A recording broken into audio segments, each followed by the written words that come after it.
I'm Bob. Officially, I'm Professor Dunlop, but I'm Bob. I really prefer Bob. I'm not much about... I respect other people's titles. I even respect my own. But please call me Bob. So, aren't we going to have some fun? So it looks like, I'm actually assisting Professor Crane, and, she's teaching the other section, or sections. She's trying to finish her doctorate and is kind of like overwhelmed. So they invited me to come fill in for the pharmacology, just so you know a little bit about who I am and where I came from, and I'm not so sure about where I'm going. This is my 5th career. I have been everything from a scuba instructor, car salesman, building contractor, software engineer, which I did for about 20 years, to finally being a nurse. I've been a nurse 10 years now. And back in 2000, when the IT market exploded, well, actually died, which they were just talking about on NPR this morning, I decided it was time to look for a new job because I wasn't getting jobs. I was an independent contractor, and I suddenly was, competing with 300 or 400 other people for the same job for half of what I used to make. And I woke up at 2 a.m. one morning with the thought that, I could go to nursing school. I had actually entertained the idea of nursing school when I first got my bachelor's a very long time ago, about the time your parents were probably maybe in school, if not younger. And I had applied to nursing school back then, right after I got my bachelor's, and the University of California said, we'll put you on a wait list. Because, let's see, you just got a bachelor's, and we award bachelor's, and we don't want to award 2 bachelors. Come on in. And also, you're a guy, and we're not too interested in men. This is, nursing's for women. Walk on through, have a seat. You have, no, actually you're not being filmed. So I actually went to Seminary Merit, and I did their accelerated master's back in 2001. I was actually, you all are going to be facing your precepting options. Go for the things you really want to do. I actually decided I was very interested in cardiac ICU, and I was the first student they ever actually put into the cardiac ICU at Kaiser San Francisco, and apparently I didn't piss them off because they've had other students there since.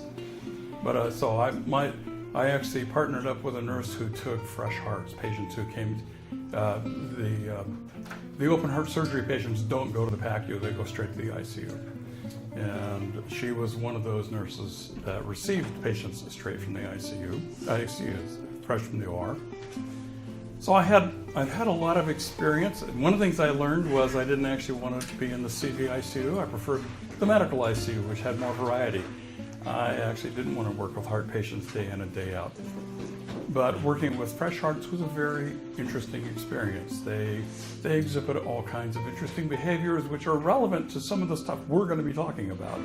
Because even if you're not getting those fresh hearts in your precepting experience and in your ICU rotations, you will likely be dealing with a lot of the same drugs that are dealt with there. So, who knows what an inotrope is? Somebody must have read it somewhere. Well, it affects the strength of contraction. So it may relax it, it may increase it. What's a chronotrope? Yeah, timing. What 2 ions really affect how the heart works? Potassium and, I have a different one in mind. Calcium, good. So a lot of your antihypertensive and rate and rhythm controllers are, they manage your potassium levels, or they're calcium channel blockers. So we'll be talking about that in a couple of weeks because that's a little ahead of the game here. The reason for the video and the microphones and stuff is I actually do have a blog, a video blog, a couple of blogs. I actually have 3 blogs. And my intent, one of the blogs has been set up for for Dominican, for the courses I'm teaching. And my plan, if it goes well, is to actually, edit these a bit, clean them up, and then put them up there. So if you are really interested in getting extra sleep, you can go up there and watch or listen to the video or the audio. Or if you want to, rehear something and say, what did he really say? So that, when you take the exam, you go back to Professor Crane and say, well, Bob said, and here it is, right here on the video. So, it gives you a backup for things that I might missay. Getting back to who I am, so I worked in the ICU. I worked 12-hour night shifts for 6 years, and I'm old, and it was really taking a toll. In fact, I'll turn 65 in a few weeks. So yeah, I get to do Medicare and Social Security and all that good stuff. Hopefully some of it will last. I finally managed to get out of the ICU, which actually I still miss. I really like the ICU. My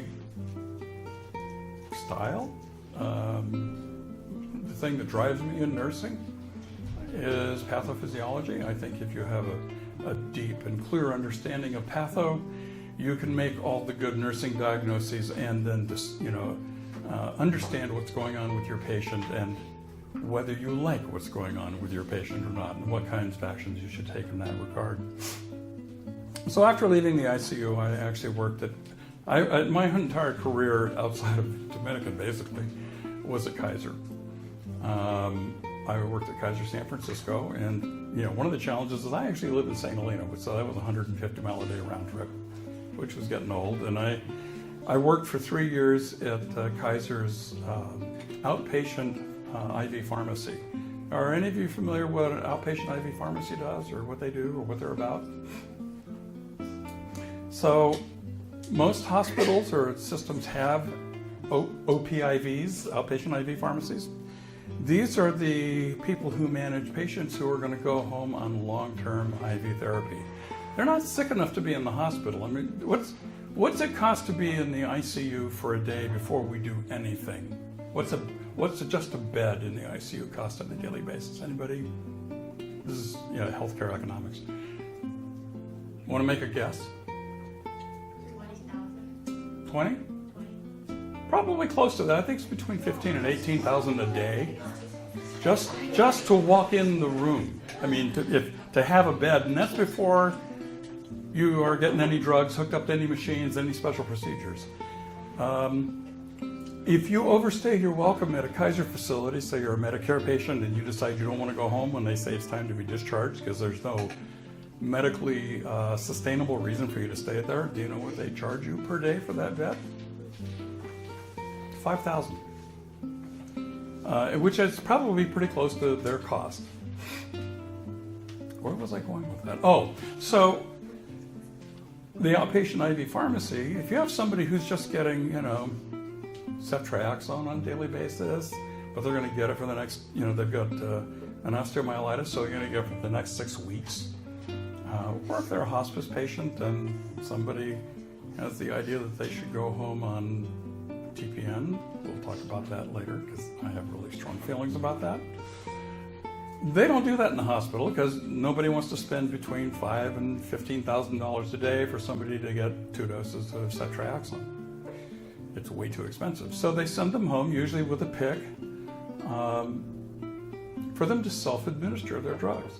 And they're usually followed by home health, a weekly visit or something like that, and make sure that things are okay. And if they've got an implanted port, most people are trained on how to manage their port, but still, they need some regular follow-up.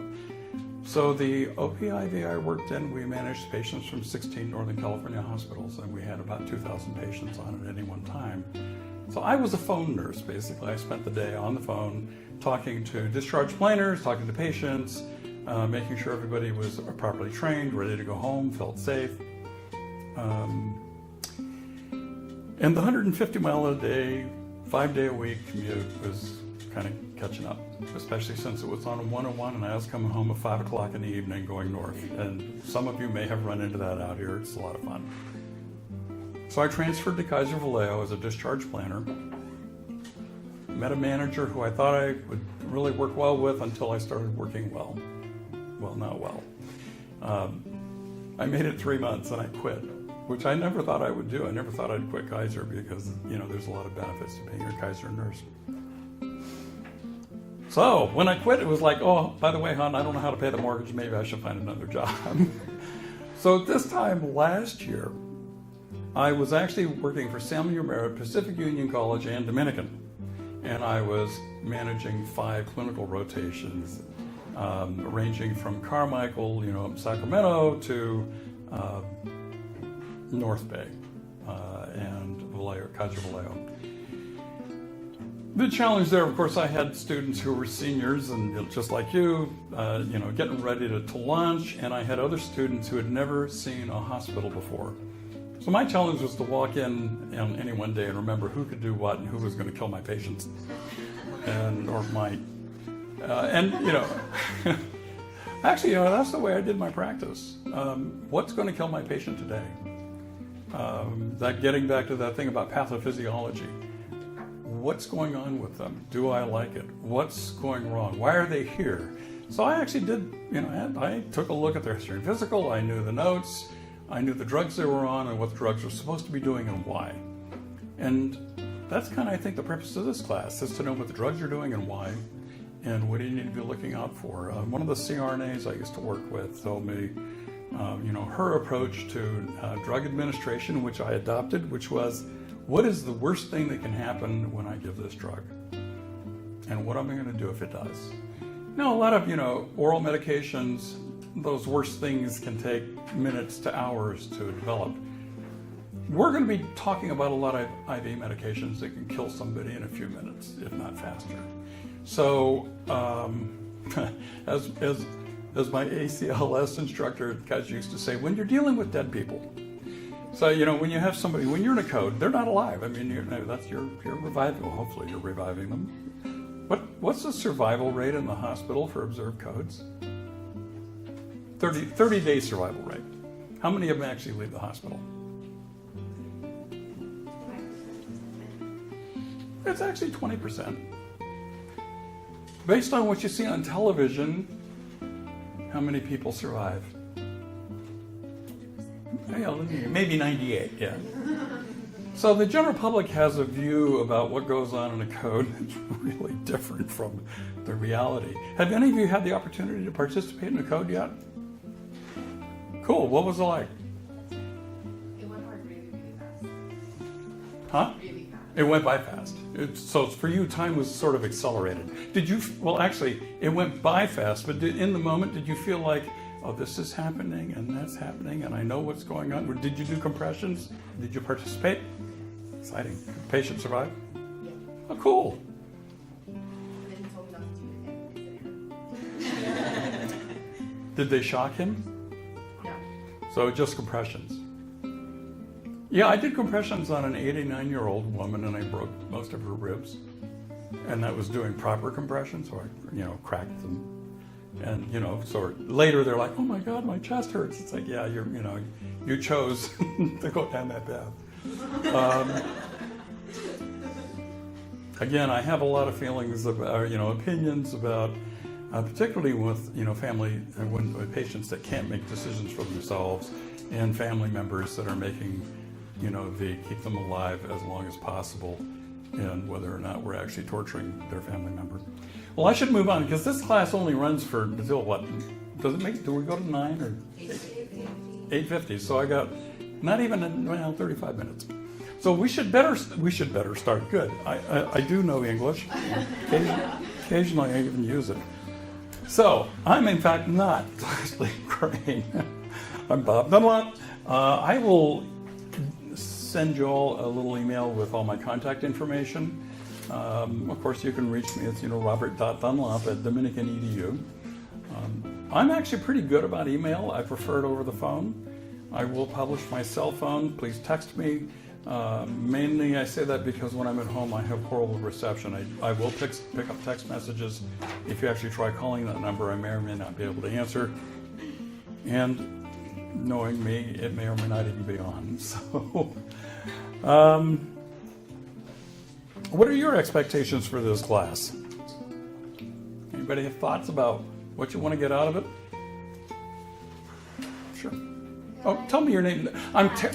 I am absolutely horrible with names, so I probably won't remember it, but tell me anyway. My name is Erica. Hi, Erica. I think, well, at least for me, I've never really had degree education in farm. My degrees classes were not so really taught. I've heard rumors. So I would love to actually learn. Something? Yeah.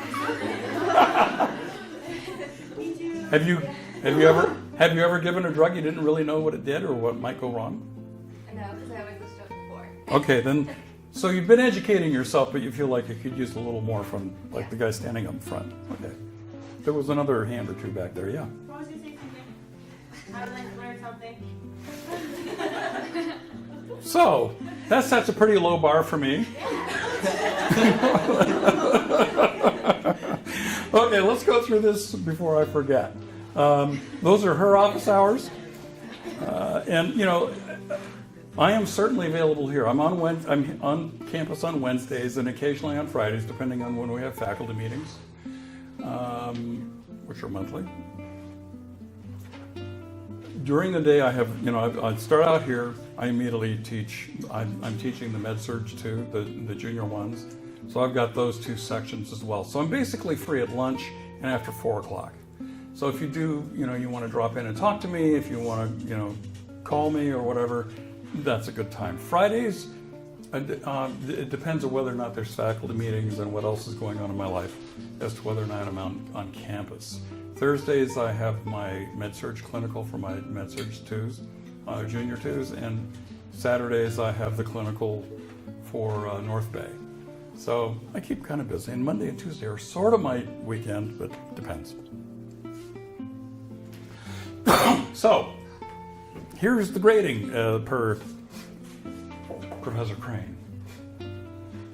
You all have access to this. I mean, you're all been able to get into Moodle when it's up and running? Yes.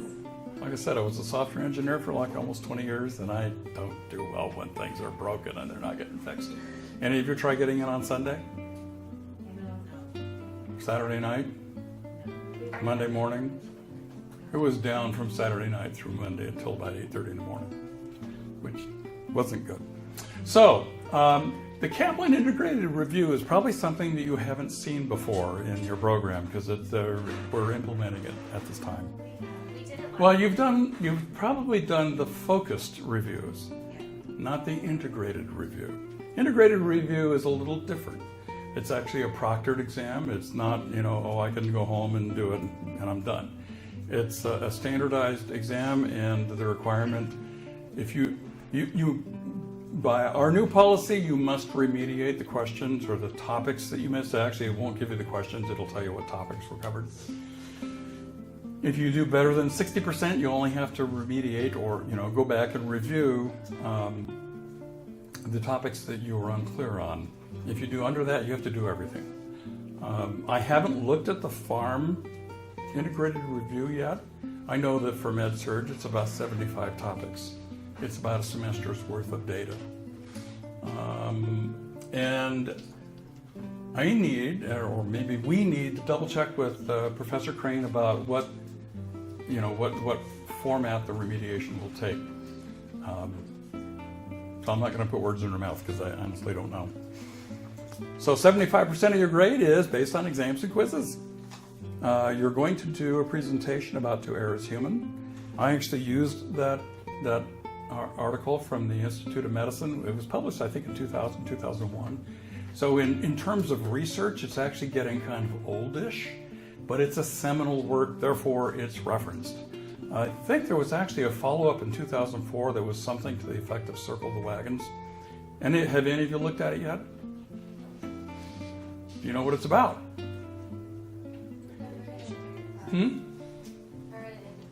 What do you remember? Well, it's about pretty much that What kind of mistakes happen in the hospital? Bad ones. Medication errors? Yeah, medication errors. So what's the basis for those errors? Are they systemic or just human, people not following procedures and policies? All of the above. Okay. Yeah. Do you remember how many people die every year as a result of medication errors in the hospital alone? Pretty outstanding number. It's about half the number that die of heart problems. And I mean, it's a huge number, over 150,000. They are afraid to look at the number of people who die of medication errors from self-administered at home because the number is much larger.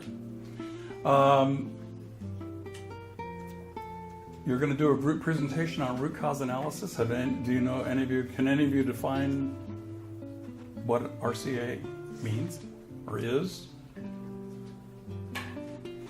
I ask questions. I'm sorry. I find it helps people wake up.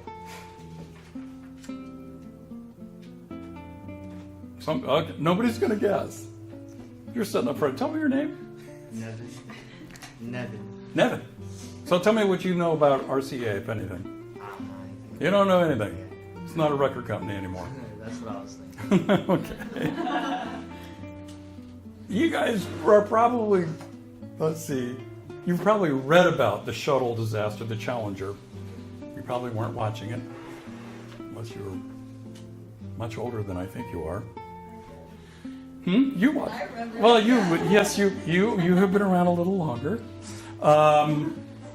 What ultimately was the cause of that disaster? It was the O-ring, right? Right, Thing and exploded. how did they figure that out? I don't know. They did a root cause analysis. They actually went back and looked at all the systems that were in place and tracked it back to the fact that it was actually basically a management error, because they overrode the engineers who said, we don't really know what's going to happen when it's this cold. And the engineers kind of knew that, these O-rings didn't work. They weren't very pliable when they were really cold, and the O-rings needed to seal effectively to keep the hot gases from, doing what they did. So root cause analysis in the hospital is looking at like medication errors or people, amputating the wrong leg, and going back to what systems were in place and did they actually contribute or cause the problem. So you're going to talk about root cause analysis, and it's actually really an important topic to be aware of. You want to be able in your practice to look at what's going on and say, just the way this whole system is set up sets me up for the potential of an error. I have to be hyper vigilant every time I do X, because it could go two different ways, and one of those is a bad way for the patient. So that's what RCA is about. And of course, you're going to do your medication portfolio. So the flipped classroom, well, that's what we've been doing. I ask you questions instead of you asking me. Well, you can ask me questions, but I may say, some of you have laptops, so I go, well, go Google that. Tell me what you find. And we will actually participate. I don't know why I'm looking for it. I have it right in front of me. You're going to have topics for which you will each do presentations. So you're going to teach me. And hopefully you will learn something. See, we're going to meet that goal. Okay. So, To Err is Human is doing, let's see, what is that? 2 weeks? I think, yeah. Oh, and you got a 300-word summary to post, and I'll be looking at your postings and responses, and we will, have a little class discussion following that. And yes, April 1st, since we actually are meeting on that day, it is not a Fool's Day. You're going to read the article, and again, this one's on medication errors. You're going to read and talk about the article, and we'll discuss that in the following week.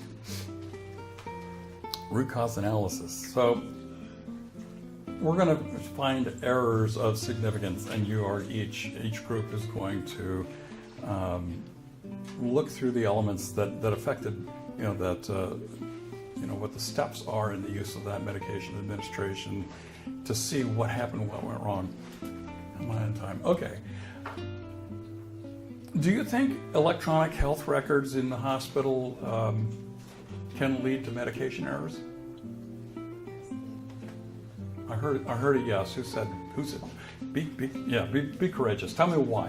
What do you think could happen? It could be something simple as putting the wrong amount of dosage, or not, or like overlook, like just giving through like a written order and putting it in a wrong medication, because some medications have some warnings. So what's your responsibility? Have any of you worked like or done in rotations at like a Kaiser?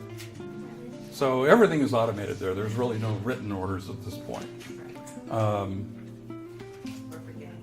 Or forgetting to put in an order. Yeah, it's hard to know about omissions from your perspective as a nurse unless it's something you asked for and the order's not showing up. But what is your responsibility as a nurse when you have medications that are ordered for your patient? Double check it's correct. How many months is it? God, there's 7? I could barely remember the 5. On to like 12. Yeah. Okay, so, from my perspective, that responsibility is know what the drug does, what the drug might do that's not good, and again, what should you do about it? And does that make sense for this patient? Know that, you have to know their condition and say, well, okay. And if you don't know, beyond just looking it up, a lot of physicians, if you ask them questions that don't put them in the position of feeling like you're questioning their judgment, but rather say, I'm not quite clear about this. Could you explain to me the rationale? Why are you using this drug in place of that drug or whatever?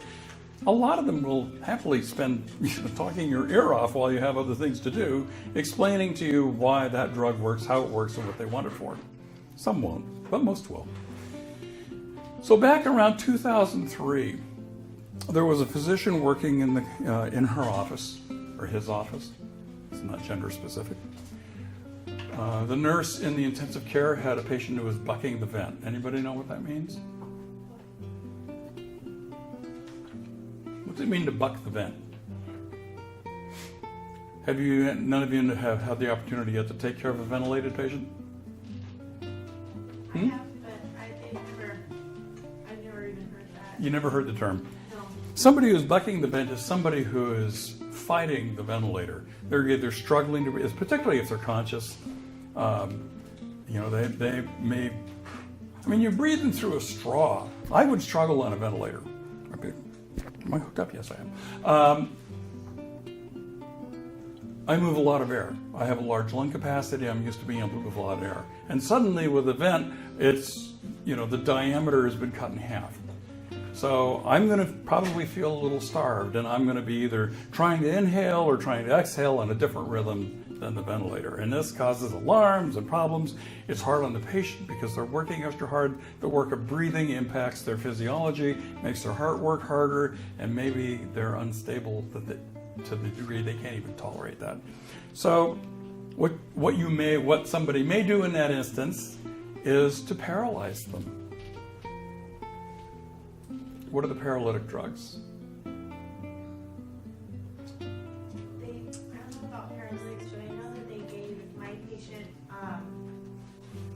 like benzos to calm Okay, down, so like those. some Ativan. Okay, so what those are anti-anxiolytics. Yeah. So paralytics are the things that are derived from curare.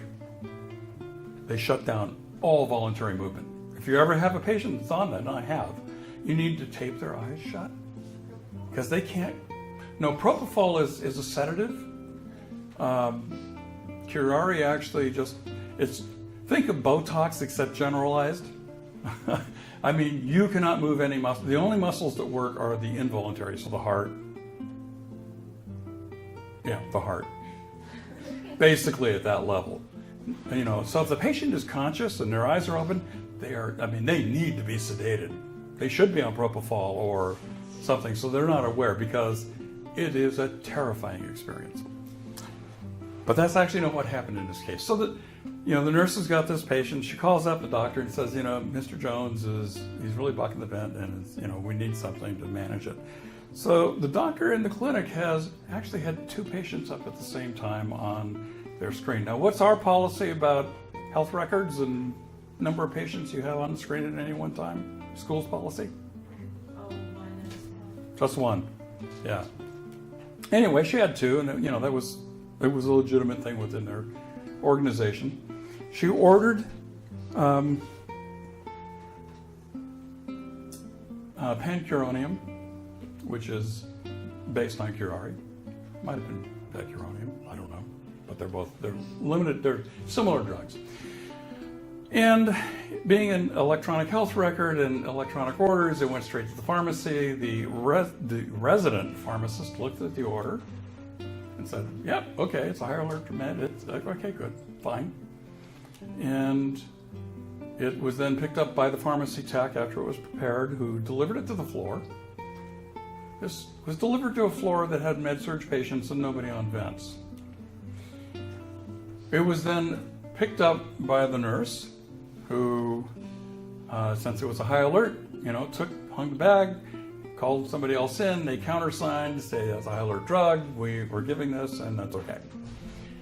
And then they walked out of the room, and the patient actually tried to get out of bed to go to the bathroom, and then called out as he collapsed. So they called a rapid response, and they resuscitated the patient.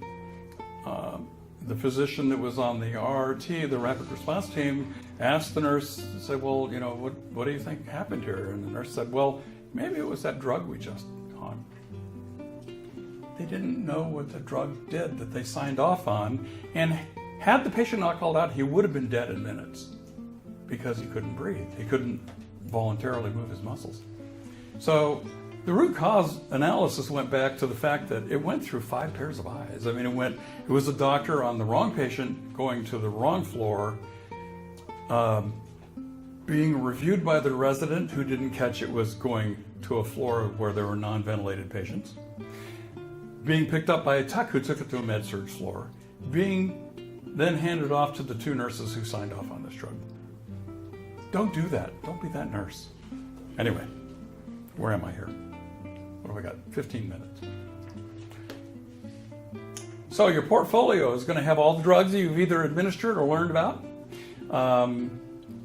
You can use the Kaplan, the NCLEX list, whatever your preference. I actually, when I did my program, I had 3x5 cards. I punched a hole in one corner, and I had one of the little, clipping sort of the one ring of a 3-ring binder.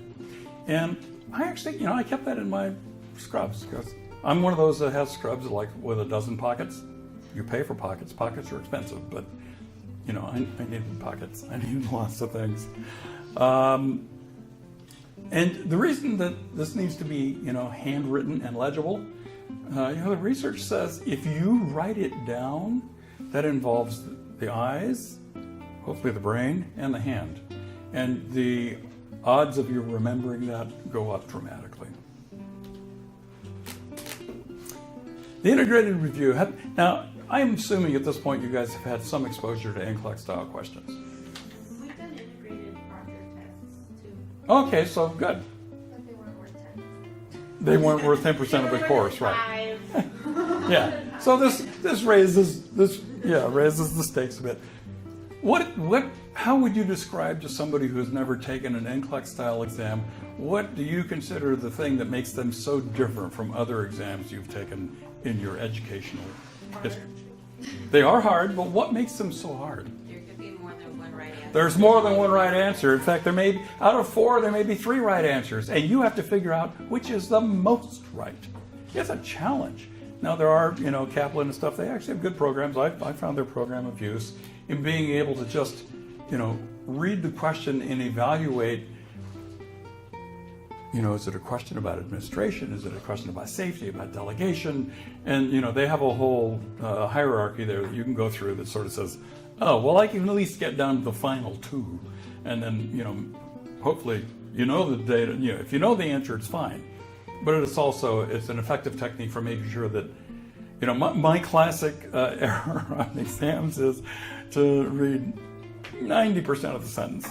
Don't do that, because it will bite you. It has bitten me more than once. And that's the end of the slideshow. Hey, we made that timeline. So what would you like to ask of me now? Any thoughts? Yeah, sure. And by the way, I'm going to hold you off for a second. How did the rest of the day go on Friday? That was you. You're not in my clinical. I'm usually good with faces, but not today apparently. Oh yeah, it was really well. Good. And you all have badges? Oh, I know you have badges because they did that first off. No, it was well. We did the tutorial and did all the stuff to get Good. signed off. So we'll deal with that on Saturday. Yeah. We'll find out. Every time they have had you all log in and set everything up from that training room, we've had to spend an hour or so in the hospital redoing that part of it. So don't be surprised. Anyway, you had a question. I apologize. Tell me your name. Karina. Hi, Karina. Hi. So for this presentation that we do each, like on like the little med of teaching, when does that start? Well, you'll have to look in the syllabus. Shall I look in the syllabus? Do we see? Because I mean, I hate to admit this, but or do you give us one, or how is that going to work? let me go look. Let's read the syllabus. I'll tell you why. I have been so challenged just getting my own course up and running that I am probably not quite as prepared as I would like to be. Huh? Well, when we say that we have to teach a drug back for a couple of minutes, You have 5 wondering minutes, yes. If you're supposed to give it to us, or if we just pick our own random one.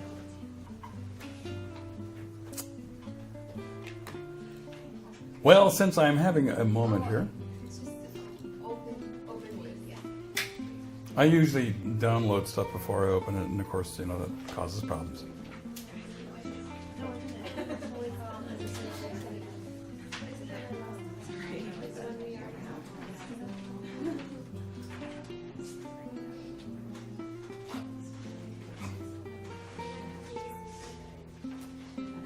Well, it says here you will be given a topic, so that presumes that I will hand them out and see if I can make your life miserable that way. So that's right here in the 5-minute presentation. Other questions before we devolve into random conversations? I hear. So when there's questions, I am probably the safest resource. If that's about the class, sure. For exams, are they all multiple choice or? I believe Professor Crane has them set up as Scantrons. That should be in here too. Okay, yes. The presentations, are you going to give us a med in the beginning of class and we have to present sometime during class, or we present the next class? Let me check. It seems to me that throwing it at you as you walk in the door probably would not be conducive to a good learning experience. It's different when you're in the hospital and have to give it, but here I would like to, you to have the opportunity to prepare for it. But this is a guess, and I may find out that I'm wrong, but it's my expectation that you'll have a little time to prep. It might be an email from me saying, "Gee, next Wednesday, could you please bring this in?" I'll find out more on that. Okay. Other questions? Nobody else has questions. We don't have a med exam.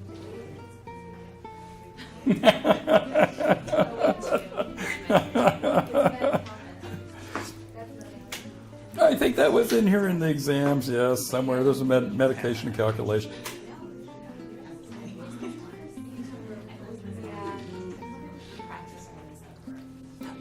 Actually, you may not have that in this class, but I know you have it in Dr. Harris's, because you're not going to be able to do your clinical rotation without having passed your cals. No pressure.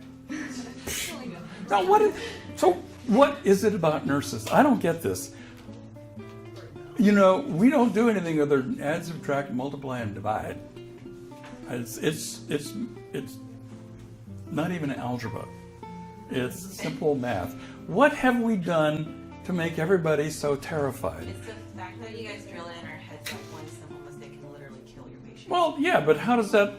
So you're saying that anxiety about calculation gets in the way of you're actually doing simple math? At least I think so. Maybe it's like the 10 steps involved. It's like an endless. So before you learned the 10 steps involved, taught to you by somebody who apparently has no understanding of mathematics, what did you used to do to solve these problems? It's not the steps in doing the math. It's like the background story. Like he's literally coming from Maine. He has like 10 tubes. Like what? Okay, let's back up. I'm just talking about passing the stupid calculation exam. That is passing the stupid Oh, just reading the word problem says like, oh my God, he's got. So okay, just like an NCLEX question, you have to filter it and say, what's the question? The question is, how big a dose? Is the dose based on their weight? How much do they weigh? And ignore the 10 tubes and all that other stuff that is noise that's intended to confuse you. Don't fall into that trap. But you all know how to multiply and divide, right?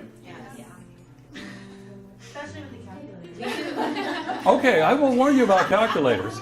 So if you make a 10 off error because you multiplied by 100 where you should have multiplied by 10, when you look at that answer, will you look at that and say, oh, well, I guess I can give that.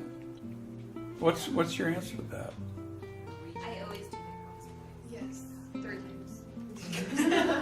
So, or if the doctor orders something that is 10 times more than or 10 times less, I've seen those happen too. Are you just going to do it? No. Will you recognize when you look at that doesn't make a lot of sense? Hope so. So, yes, I agree that there is pressure on you because you have to get 9 out of 10 right or 90%. 10 out of 10. Oh, yeah, she was requiring 100% for Dr. Senior year is 100%. Oh my God! Guess what? Every hospital you go to work for will do the same thing. It's part of your pre-employment. If you cannot pass their med calculation exam, you don't get a job. Now, if you think there's a lot of pressure on you now, so all I can recommend is find a way to depressurize the situation for yourself, whether it's meditation, deep breathing, or like, okay, look, these are simple problems. They're, I have to divide by 10. The guy weighs 280 pounds and is per kilogram. Oh, my conversion, 2.2 pounds per kilogram. So, step back, take the pressure off yourself, and just let that piece slide by. Because just like it, you're going to have those situations in the hospital. If you're in the middle of a code, you can't be caught up in the anxiety of the moment. And that's the reason that you practice and practice and practice and practice codes. Because you need to be able to operate sort of dispassionately in that moment. And I recommend that you find a way with these little quizzes to operate dispassionately. Let go of all the anxiety around that. How you let go of the anxiety? Well, that's, everybody has that challenge. Other questions? I know you probably don't want to go, and so do I. But anything else I can answer for you in the moment? Is your blog in how to get there in the syllabus? No. Would you like to know where that blog is? Yeah. It's NURS 3105 dot letstalknursing.org, which hopefully is actually, let's see if it's up. Let's see if it's running.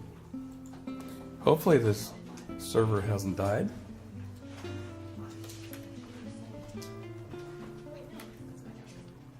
Would help if you had only one hour there, Bob. And do we need to make a profile or can we just post? Oh, I'm going to have to explore. I don't know the answer to that. I know, I'm sorry.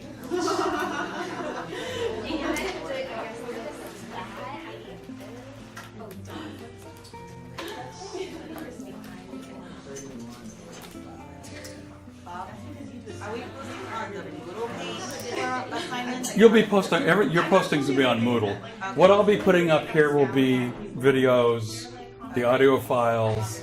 So this will just be a place where you can go, like if you want to review what I just said this morning and want to sit through another half hour of videos, with me repeating myself.